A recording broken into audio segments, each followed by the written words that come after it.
Seiring dengan terbitnya fajar mentari, kami tak pernah lelah memikul risalah ilahi. Kami jelajahi Nusantara, mengetuk pintu-pintu masjid, membersamai para jamaah Jum'ah, menyibak segala peristiwa yang syarat dengan polusi kemunafikan yang beredar telanjang bulat di depan mata. Jari jemari kami terus mengalir merekam semua peristiwa. Kami hadirkan solusi cemerlang yang bersumber dari ideologi Islam kafah dalam sebuah media buletin dakwah kafah yang terbit setiap hari Jumat. Sebuah buletin yang inspiratif, ideologis, mengupas berbagai persoalan dari sudut pandang Islam, menambah romansa keberkahan di hari Jumat Anda. Selamat menyaksikan bedah buletin dakwah kafah bersama saya Indra Fakhrudin, Direktur Rumah Inspirasi Perubahan, hanya di YouTube channel Rumah Inspirasi Perubahan. Bismillahirrahmanirrahim. Assalamualaikum warahmatullahi wabarakatuh. Alhamdulillah wa kafa, salatu wassalamu ala rasulillahil mustafa wa ala alihi wa sahbihi wa man wafa. La hawla wa la quwwata illa billahil aliyil azim. Amma ba'du. Alhamdulillah, pemirsa YouTube channel Rumah Inspirasi Perubahan, rahimani wa rahimakumullah. Kita bersyukur pada Allah Subhanahu wa Ta'ala, kembali di Jumat sore ini kita bertemu di bedah buletin dakwah kafah edisi 366. Kami selalu berharap para pemirsa semuanya selalu dalam lindungan Allah, terus bersemangat istiqomah menjalankan aktivitas ibadah, khususnya dalam berjuang demi tegaknya kehidupan Islam. Baik, buletin dakwah kafah sore hari ini kita akan mengangkat peristiwa yang tentu para pemirsa sudah bisa menduga, yaitu peristiwa yang mungkin cukup bersejarah bagi bangsa ini setelah di beberapa waktu yang lalu terjadi bagaimana wajah politik kita diramaikan dengan pemilihan kepemimpinan, pergantian kepemimpinan, dan akhirnya terbentuklah terpilih satu calon presiden dan wakil presiden. Itulah mungkin yang sekilas akan menjadi pembahasan kita di sore hari ini. Baik para pemirsa semuanya, udah buletin dakwah kafah edisi 366 mengambil topik sungguh berat, pertanggungjawaban pemimpin di akhirat. Wah, ternyata kita memotret persoalan kepemimpinan untuk memberikan satu nasihat kembali bahwa menjadi pemimpin itu tidak mudah, sungguh berat, pertanggungjawaban nanti di akhirat.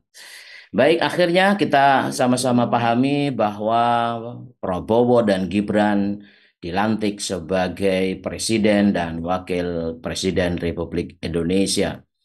Keduanya pun disumpah di bawah kitab suci Al-Quran. Bayangkan, ini menjadi poin ya sebenarnya. Mereka itu disumpah dengan Al-Quran. Seharusnya nih, ya karena mereka disumpah dengan Al-Quran, seharusnya seluruh titah kerja mereka itu harus sesuai dengan Al-Quran. Kan begitu. Tapi apakah persoalan seperti itu? Para pemirsa semuanya pasti sudah bisa menjawab. Kebijakan-kebijakan yang selama ini justru dikeluarkan, ya bahkan yang mengatur seluruh sistem mekanisme kerja pemerintahan selama ini, walaupun mereka itu dilantik dengan Al-Quran, tetapi mereka justru tidak menjalankan apa yang menjadi alat untuk bersumpah, yaitu Al-Quran. Jadi keduanya kemarin di hari Ahad, ya 20 Oktober, mereka sudah disumpah di sidang paripurna MPR RI di Gedung Nusantara di Senayan, Jakarta. Nah, yang menarik adalah sejumlah media asing menyoroti pelantikan presiden dan wakil presiden Republik Indonesia dengan tentu beragam narasi. Ya, kita melihat bagaimana banyak media ternyata melihat ya peristiwa penting di negeri ini, bahkan juga banyak perwakilan negara-negara bersahabat yang juga datang. Kita lihat misalkan bagaimana Reuters ini menulis pelantikan Prabowo dalam satu artikel yang berjudul Former Special Force Commander Prabowo Take Up Indonesian Presidency. Jadi Reuters menyebutkan bahwa pemerintah Prabowo ini dibayang-bayangi oleh politik dinasti dan meningkatnya patronis lama. Para politikus juga mengingatkan tentang menurunnya integritas di pengadilan dan lembaga negara. Itu satu statement penting kata media di Reuters. Begitu juga media asal Singapura, Channel News Asia itu juga menulis pelantikan Prabowo dalam sebuah artikelnya yang berjudul As Indonesia Swears in News President, All Eyes on Prabowo's Team and How He Will Engage with the World.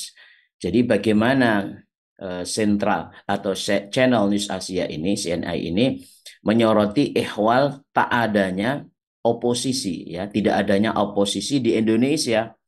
Karena memang Prabowo ini mengakomodasi partai politik ke dalam pemerintahannya yang gendut. Dan itu sudah dia prediksi.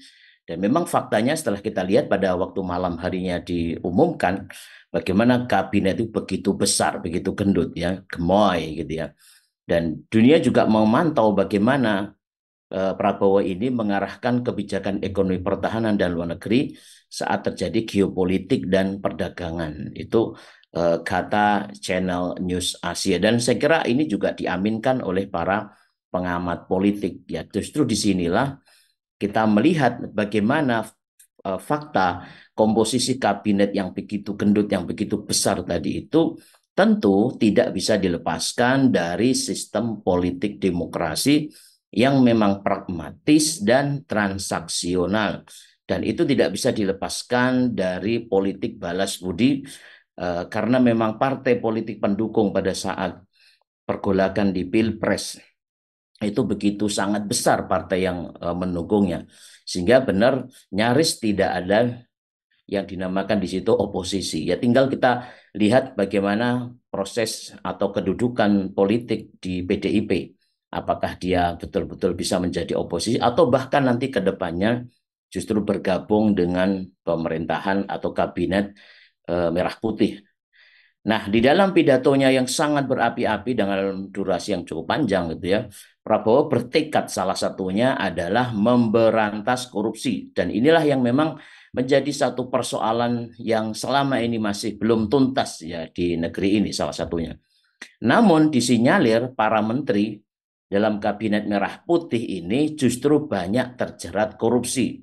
Nah, hal itu ditegaskan oleh penasihat Komisi Pemberantasan Korupsi periode 2005 sampai 2013 yaitu Abdullah Hehamahua. Bahkan Abdullah Hehamahua itu mengatakan 90% calon menteri Prabowo ini terlibat korupsi.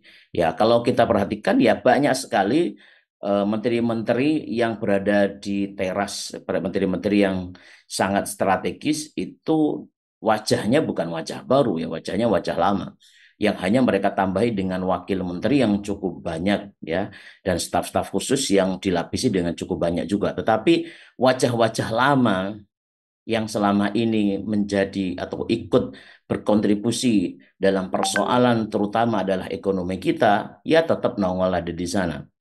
Makanya kita apakah nanti ada betul-betul perubahan? Nah, itu sudah kita jawab di edisi sebelumnya ya. Ternyata memang kita prediksikan ini tidak akan ada perubahan. Dan di dalam pidato Prabowo yang cukup panjang tadi itu menyentuh ya seharusnya menyentuh berbagai aspek kehidupan berbangsa dan bernegara. Sayangnya pidato tersebut belum menyentuh secara spesifik ya masalah kekuatan oligarki kapitalis yang justru ini menjadi biang masalah di negeri ini. Jadi pidato yang begitu panjang tadi itu sayangnya belum secara spesifik menyentuh masalah kekuatan cengkeraman oligarki kapitalis yang justru menjadi biang masalah di negeri ini. Dan juga ada aspek lain yang sangat penting yang luput tidak disampaikan oleh Presiden Prabowo dalam pidatonya, yaitu ihwal pertanggungjawaban kepemimpinan kelak nanti di akhirat. tentu di hadapan pengadilan Allah Subhanahu wa taala yang maha adil. Nah, dari sinilah kita akan bahas persoalan ini pemirsa di Bedah Buletin Dakwah Kafah edisi 366. Kita masuk di chapter yang pertama, kekuasaan untuk melayani Islam dan kemaslahatan umat. Di dalam Islam, kepemimpinan atau kekuasaan itu memang sangatlah penting. Begitu sangat pentingnya sampai Allah Subhanahu wa taala ini mengajarkan kepada Rasulullah SAW satu doa agar beliau ini diberi kekuasaan. Tentu bukan sembarang kekuasaan, tetapi kekuasaan yang bisa digunakan untuk menolong agamanya, yaitu agama Islam. Sebagaimana firman Allah Subhanahu wa taala di dalam surah Al-Isra ayat 80. Wa qul rabbi adkhilni mudkhala sidqi wa akhrijni mukhraja sidqi waj'alni min ladunka sultanan nasira. Katakanlah Muhammad, Tuhanku, masukkanlah aku dengan cara masuk yang benar dan keluarkanlah pula aku dengan cara keluar yang benar. Serta berikanlah kepada diriku dari sisi engkau kekuasaan yang menolong, yaitu adalah agama Allah Subhanahu wa taala. Dan menarik sekali berkaitan dengan ayat tersebut, Imam Ibnu Katsir rahimahullah taala mengutip Qatadah rahimahullah radhiyallahu anhu menyatakan bahwa sungguh Nabi Shallallahu alaihi wasallam menyadari beliau tidak punya daya atau kekuatan untuk menegakkan agama ini, yakni Islam, kecuali dengan kekuasaan. Karena itulah beliau memohon kepada Allah kekuasaan yang bisa menolong kitabullah, yakni Al-Quran, melaksanakan hudud Allah, menunaikan berbagai kewajiban dari Allah, dan menegakkan agama Allah, yakni Islam. Sungguh kekuasaan adalah rahmat yang Allah berikan kepada para hambanya. Andai bukan karena kekuasaan tersebut, orang-orang bisa saling menyerang, menzalimi satu sama lain, sehingga pihak yang kuat bisa memangsa pihak yang lemah. Masya Allah. Begitu menarik, lengkap sekali apa yang disampaikan oleh Qatadah radhiyallahu an, sebagaimana dikutip oleh Imam Ibnu Katsir rahimahullah taala berkenaan dengan surah Al-Isra 80, doa yang diajarkan Allah kepada Rasulullah berkaitan dengan kekuasaan. Nah, dari penjelasan Imam Ibnu Katsir tersebut bisa disimpulkan bahwa ada dua fungsi kekuasaan yang utama. Yang pertama adalah untuk menegakkan agama Islam. Nah, catat ya, bagaimana kekuasaan itu dalam Islam itu bukan untuk meraih ketenaran, untuk memperkaya diri, bukan. Tetapi kekuasaan di dalam Islam untuk menegakkan agama Islam. Nah, inilah yang sekaligus betul-betul menjadi motif utama ya Rasulullah SAW untuk berdoa kepada Allah Subhanahu wa taala agar diberi kekuasaan. Faktanya memang ketika pada akhir Rasulullah SAW benar-benar menjadi penguasa atau kepala negara Daulah Islam di Madinah, kekuasaan beliau benar-benar diorientasikan untuk menegakkan Islam dan menyebarluaskan Islam ke seluruh penjuru dunia. Dan ini bisa kita lacak juga dari sirah nabawiyah, bagaimana sebelum Rasulullah hijrah, pada tahapan-tahapan beliau setelah terjadi hari-hari kesedihan, ya, maka beliau setelah itu di Isra Mi'rajkan dan Rasulullah SAW melakukan aktivitas thalabun nusrah. Rasulullah mendatangi para kabilah-kabilah untuk meraih kekuasaan, meminta pelindungan dakwah dengan orientasi mengajak mereka kepada Islam, dan mereka mampu dan mau membela agama Allah, melindungi para sahabat. Dan disitulah Rasulullah sudah mengorientasikan bahwa dakwah bukan hanya sekedar mengajak kepada iman kepada Allah dan Rasulnya, tetapi juga dakwah harus memiliki kekuasaan untuk apa? Melindungi dakwah dan juga untuk menegakkan kekuasaan Islam, menegakkan hukum-hukum Allah Subhanahu wa taala. Dan akhirnya terbukti Rasulullah SAW melakukan bai'ah akobah pertama, bai'ah akobah yang kedua ya, dengan orang Aus dan Khazraj, sampailah Rasulullah hijrah ke Madinah.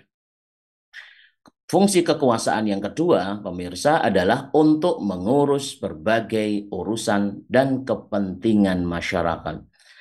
Nah, ini juga tidak kalah pentingnya karena kekuasaan itu adalah persoalan politik. Maka politik itu harus diupayakan untuk mengurus urusan kepentingan masyarakat. Tentu mengurus urusan masyarakat ini dengan menggunakan syariah Islam.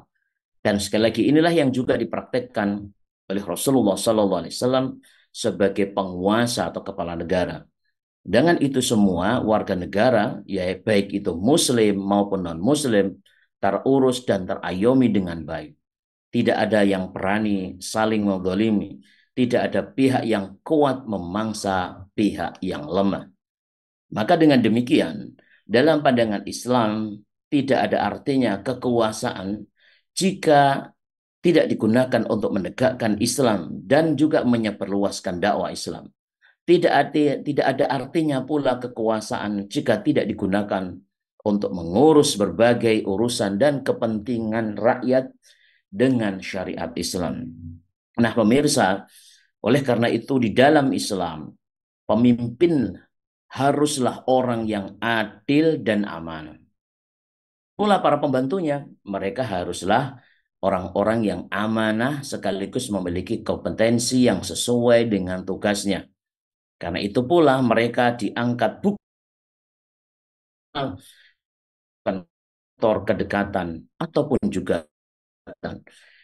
Ini karena Allah Subhanahu wa taala telah menegaskan agar amanah harus diberikan kepada ahlinya. Sebagaimana Allah Subhanahu wa taala dalam surah An-Nisa 58, "Innallaha ya'murukum an tu'addul amanati ila ahliha." Sungguh Allah menyuruh kalian menyerahkan amanah kepada orang yang berhak amanah itu. Dan tugas kenegaraan juga seharusnya diberikan kepada orang yang memiliki karakter dan moralitas. Salah satunya memang adalah kejujuran. Nabi SAW menegaskan bahwa kejujuran akan membuahkan kebaikan, sebaliknya kedustaan ini akan menghasilkan kejahatan. Beliau SAW bersabda, "Alaikum bisidqi fa inna sidqa yahdi ilal birri wa innal birra yahdi ilal jannah." Bersikap jujurlah kalian karena kejujuran membawa kebaikan dan kebaikan membawa pelakunya ke surga. Wa iyyakum wal kadhiba fa innal kadhiba yahdi ilal fujuri fa innal fujura yahdi ilal nar. Dan jauhilah oleh kalian dusta karena kedustaan mengantarkan kepada kejahatan dan kejahatan mengantarkan pelakunya ke neraka. Hadis riwayat Imam Muslim. Nah, selain itu, Islam juga menekankan pentingnya sistem yang baik untuk menjalankan kekuasaan. Nah, ini yang paling penting ini. Jadi, Islam juga sangat menekankan pentingnya satu sistem untuk menjalankan kekuasaan tadi, yang memiliki dua fungsi tadi, yaitu sistem yang baik merujuk pada sistem pemerintahan yang berlandaskan kepada akidah dan syariah Islam, bukan yang didasarkan kepada akidah dan sistem sekuler sebagaimana saat ini. Maka Allah Subhanahu wa taala pun menegaskan bahwa hanya sistem hukumnya yang baik yang wajib diambil dan diterapkan. Sebaliknya sistem hukum jahiliyah wajib ditolak dan ditinggalkan. Allah Subhanahu wa taala berfirman di dalam surah Al-Maidah 50, "Afa hukmal jahiliyati yabghun wa man ahsanu minallahi hukman liqaumi yuqinun." Apakah hukum jahiliyah mereka kendaki? Hukum siapakah yang lebih baik daripada hukum Allah bagi kaum yang yakin? Masya Allah. Jadi jelas sekali pemirsa bagaimana fungsi kekuasaan di dalam Islam. Baiklah, kita masuk ke chapter yang kedua, pertanggungjawaban berat di akhirat. Nah, ini harus menjadi perhatian ya kepada para pemimpin kemarin yang sudah diangkat. Nah, di dalam Islam, amanah kepemimpinan sejatinya merupakan sesuatu yang sangat menakutkan. Kenapa? Karena memang selain harus dipertanggungjawabkan kepada rakyat nanti di dunia, seorang pemimpin juga harus mempertanggungjawabkan kepemimpinannya kelak di akhirat di hadapan Allah Subhanahu wa taala. Karena itu di dalam Islam, orang yang diberi amanah dan tugas kepemimpinan haruslah mereka yang senantiasa menyadari akan beratnya pertanggungjawaban atas kepemimpinan mereka itu kelak di hadapan Allah Subhanahu wa taala di akhirat. Dan kesadaran ini menjadi sangatlah penting. Sebab jika mereka takut hanya kepada Allah, maka amanah kepemimpinan akan mereka jalankan sebaik mungkin. Dan tidak mungkin mereka itu akan selewengkan, akan semena-mena menjalankan kekuasaan tadi. Dan berbagai bentuk penyalahgunaan kekuasaan dan jabatan yang saat ini marak terjadi. Tidak ada lain karena para pemangkunya, para pemimpinnya, seolah tidak memiliki rasa takut kepada Allah Subhanahu wa taala akan pertanggungjawaban mereka di hadapannya kelak di akhirat. Padahal Rasulullah Shallallahu alaihi wasallam telah menegaskan dalam hadis riwayat Imam Al-Bukhari, "Innakum satahrisuna 'alal imarati wa satakunu nadamatan yaumal qiyamah." Sungguh kalian akan berambisi terhadap kekuasaan. Padahal kekuasaan itu bisa berubah menjadi penyesalan pada hari kiamat kelak. Nah, luar biasa kan peringatan Rasulullah tadi itu. Oleh karena itu, pada masa yang lalu, sepanjang era kekhilafahan Islam, tidak sedikit yang enggan dipilih dan dibaiat menjadi khalifah. Jikapun pada akhirnya umat dan rakyat tetap memilih dan membaiat mereka sebagai khalifah, mereka amat terbebani dengan beratnya amanah yang mereka harus emban itu. Mereka pun amat sangat khawatir atas pertanggungjawaban kepemimpinan mereka di akhirat kelak di hadapan Allah Subhanahu wa taala. Padahal mereka ini adalah orang-orang yang soleh, adil, amanah. Di antara mereka bahkan termasuk dari para sahabat Nabi Shallallahu Alaihi Wasallam yang terbaik ya. Dan mereka pun juga menjalankan sistem pemerintahan Islam yang berlandaskan akidah Islam dan hanya menerapkan syariat Islam dalam menjalankan pemerintahannya. Namun demikian mereka tetap amat khawatir. Sebagaimana kita sama-sama saksikan Khalifah Umar bin Khattab radhiyallahu an, misalnya dengan penuh rasa khawatir beliau pernah berkata, "Lau matat syatun ala syat'il furati dhaifatan la dhanantu anna Allah azza wa jalla sa'ili anha yaumal qiyamah." Sungguh andai ada seekor domba mati dalam keadaan terbuang di tepi sungai Efrat di Irak ya. Aku sangat khawatir bahwa Allah Azza wa Jalla akan meminta pertanggungjawaban diriku atas hal itu pada hari kiamat kelak. Ya Allah, subhanallah. Inilah yang seharusnya dimiliki oleh jiwa para pemimpin.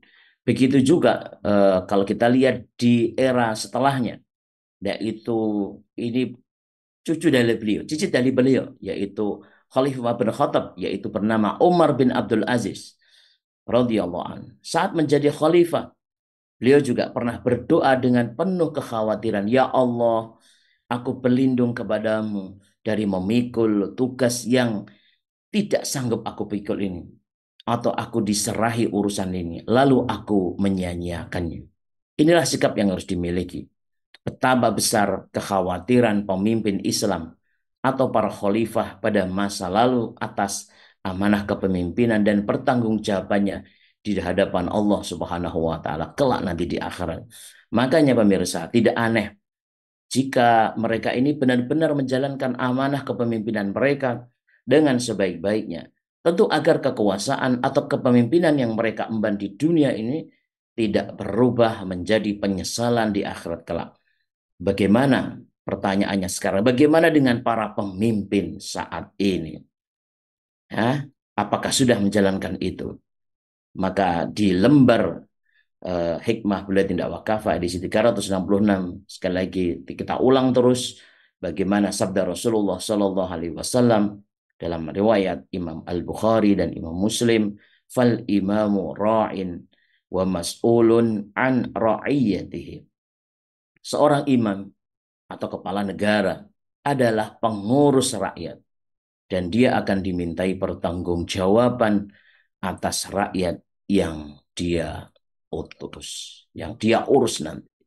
Masya Allah. Demikianlah para pemirsa, satu perspektif pembahasan kita ya berkenaan merespon terpilihnya Presiden Prabowo dan juga Wakil Presidennya ya Gibran yang yang sekarang ini memimpin negeri ini ya. Ini adalah sebuah nasihat tentu juga para pemimpin yang lainnya yang setelah ini juga ada pilihan kepala daerah yang mereka juga lagi euforia siap-siap dengan berbagai macam janji-janjinya untuk mempengaruhi rakyat.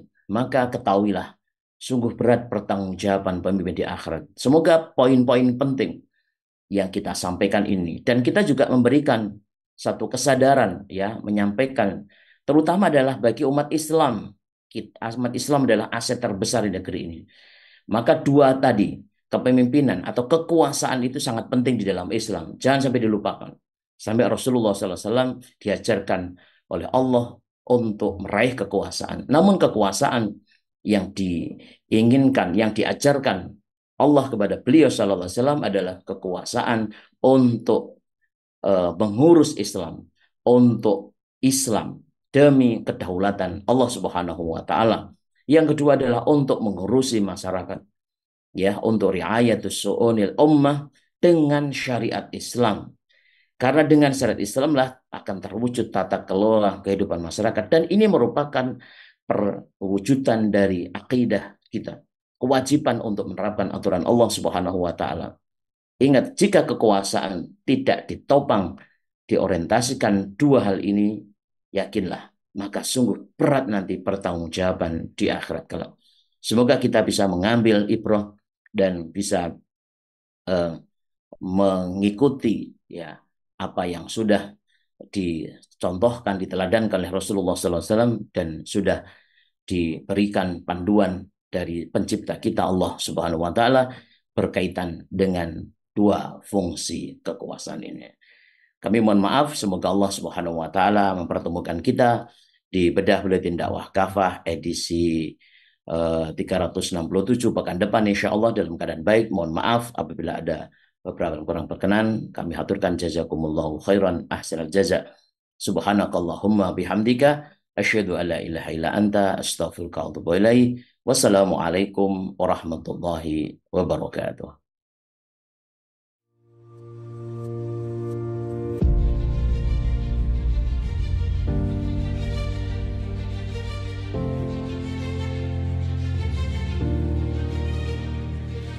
Seiring dengan terbitnya fajar mentari, kami tak pernah lelah memikul risalah ilahi. Kami jelajahi Nusantara, mengetuk pintu-pintu masjid, membersamai para jamaah Jum'ah, menyibak segala peristiwa yang syarat dengan polusi kemunafikan yang beredar telanjang bulat di depan mata. Jari jemari kami terus mengalir merekam semua peristiwa. Kami hadirkan solusi cemerlang yang bersumber dari ideologi Islam Kafah dalam sebuah media buletin dakwah Kafah yang terbit setiap hari Jumat.